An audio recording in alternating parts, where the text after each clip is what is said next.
안녕하십니까. 관리번호 10번입니다. 지금부터 수업 실현 시작하겠습니다. 네, 여러분, 선생님과 함께 만들어가는 즐거운 역사 수업 오늘도 힘차게 시작해봅시다. 오늘 배울 학습 주제 다 같이 읽어보면서 수업 시작해보도록 할게요. 맞습니다. 조선의 개항에 대해서 선생님과 함께 우리 친구들과 함께 알아볼 건데요. 오늘 수업을 통해 여러분들이 반드시 배워야 할 핵심 아이디어는 역사적 맥락입니다. 그래서 조선이 개항을 하게 된 그 이유를 당시 이 세계사적 흐름 속에서 파악해 보도록 하세요. 그래서 이 조선의 개항이 그러니까 우리나라만의 상황이 아니라 이 세계적인 변동 상황 속에서 일어났다라고 하는 것을 명확하게 알도록 합시다. 자, 그래서 이 개항의 구체적인 전개 과정 그리고 그에 대한 입장 차이를 알아볼 것인데요. 이 조선이 개항을 하게 된 것은 일본이 들어오게 되면서 일본과의 강화도 조약 체결로 본격화되었는데 이 개항에 대해서 당시 조정은 두 가지의 흐름으로 나뉘게 되었습니다. 이 개항에 대해서 반대하는 입장 그리고 찬성하는 입장으로 갈라지게 되었어요. 자, 그러면 이 반대와 찬성파의 대표적인 인물이 누구였을지 한번 우리 자료를 통해서 찾아보도록 할게요.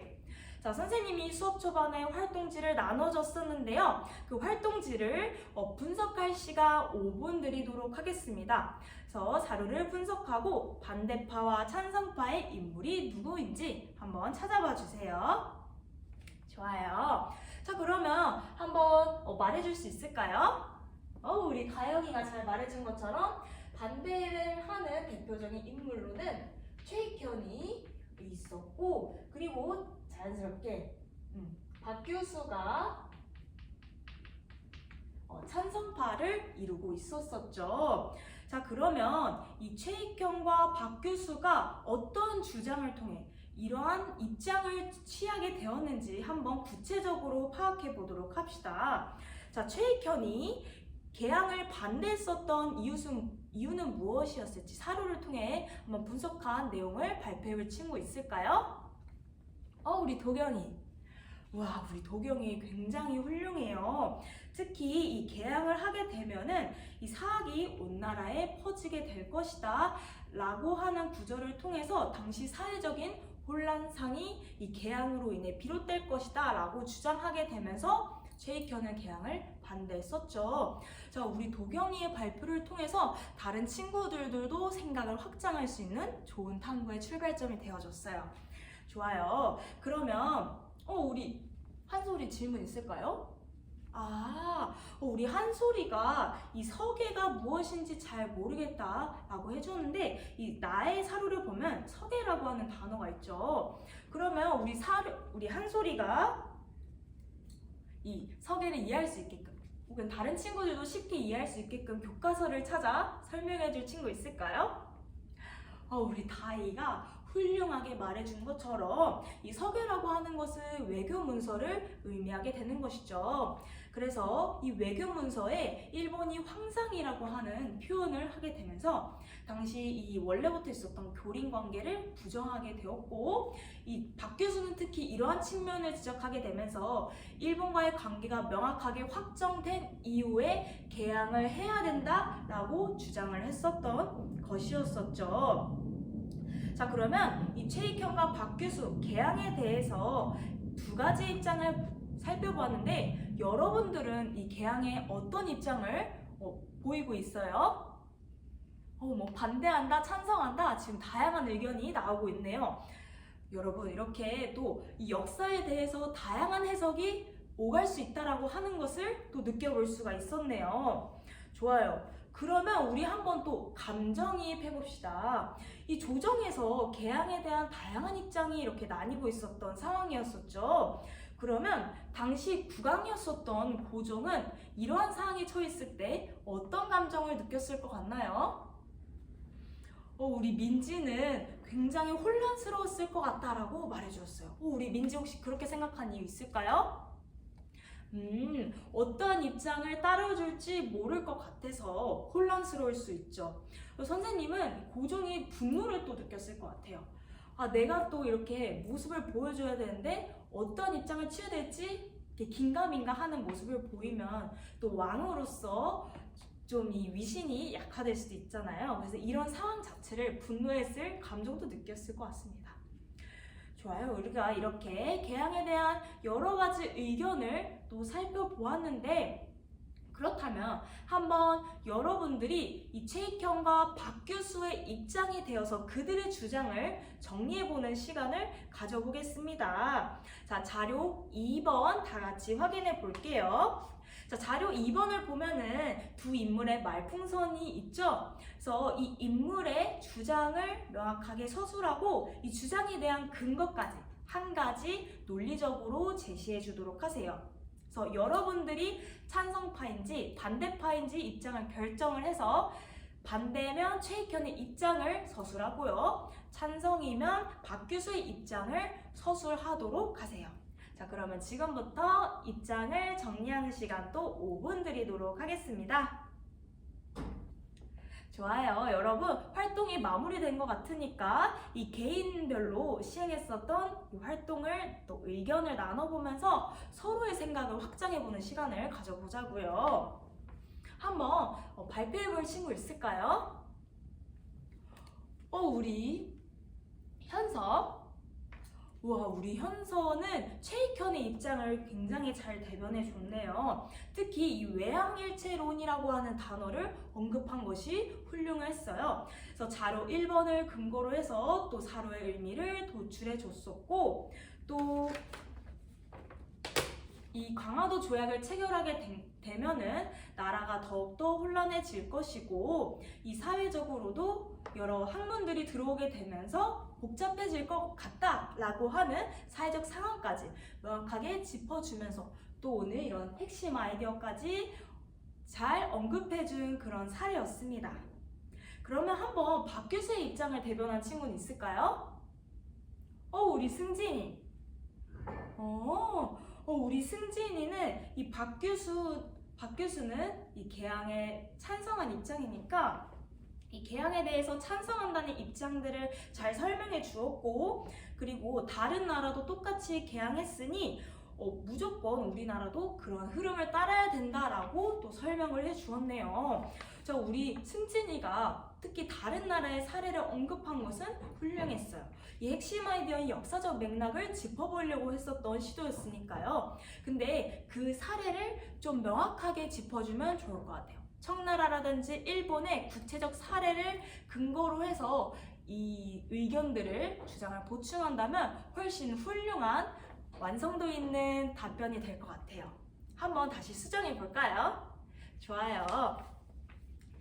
자, 이렇게 개항에 대한 여러 가지 입장들을 살펴보았고, 또 여러분의 의견까지 보면서 우리 오늘 학습 목표 첫 번째를 훌륭하게 달성을 했습니다.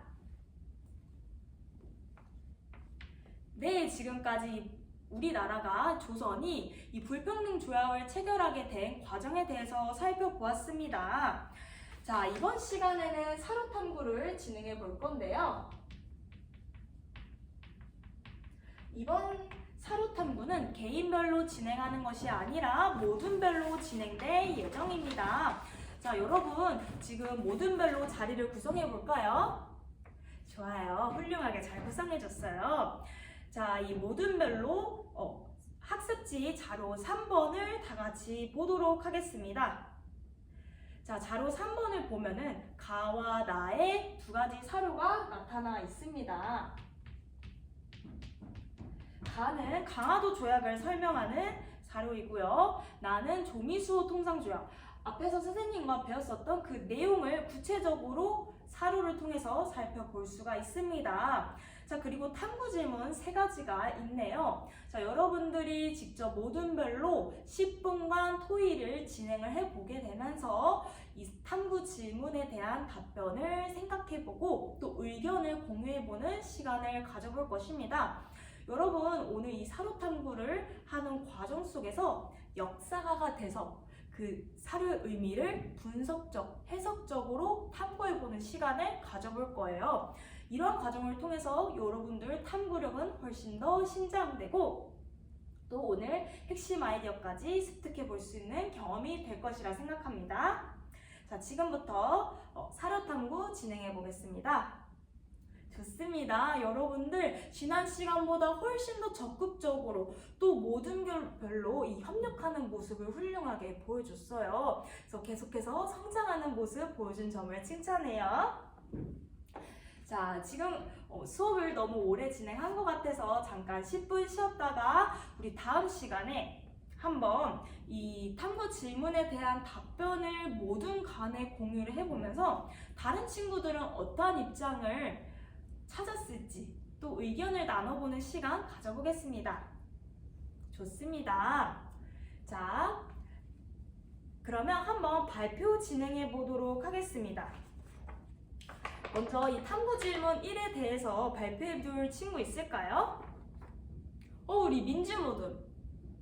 와, 우리 민주모듬이 이 가와 나의 불리한 내용으로서 특히 가는 이 치해법권에 대해서 설명을 했고요. 이 나에 대해서도 이 치해법권 공통적인 조항이 있다라고 하는 것을 언급해 주었습니다. 우리 민주모듬이 사료를 이 밑줄 쳐가면서 꼼꼼하게 읽어주었나봐요. 그래서 공통점까지 도출해 냈었고요. 다른 조항을 찾은 친구 있을까요?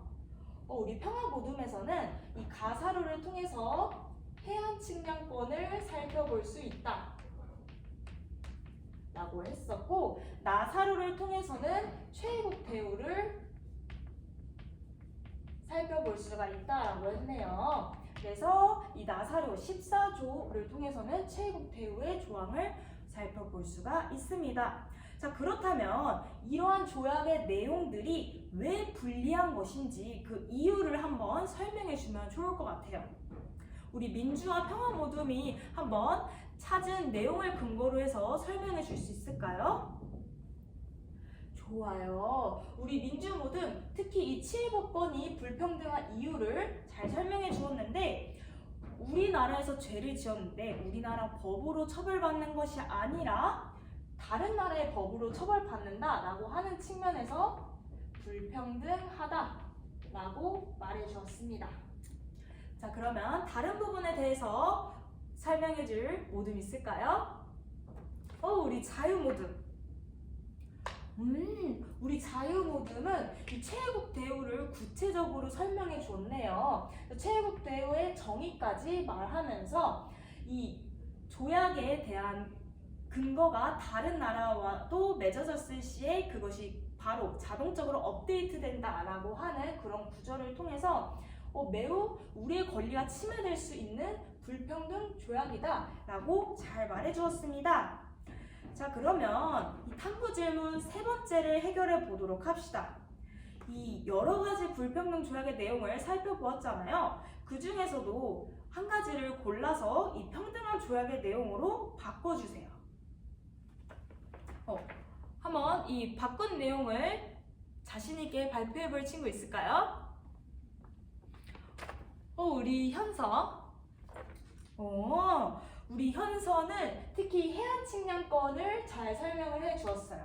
그래서 해안 측량권이 이 허가를 받아서 해안을 측량할 수 있도록 한다라고 하는 구절로 바뀐다면, 우리 현서가 잘 말해준 것처럼 그러한 구절로 바뀌면 훨씬 더 대등한 관계로서 조약의 내용이 바뀔 것 같습니다.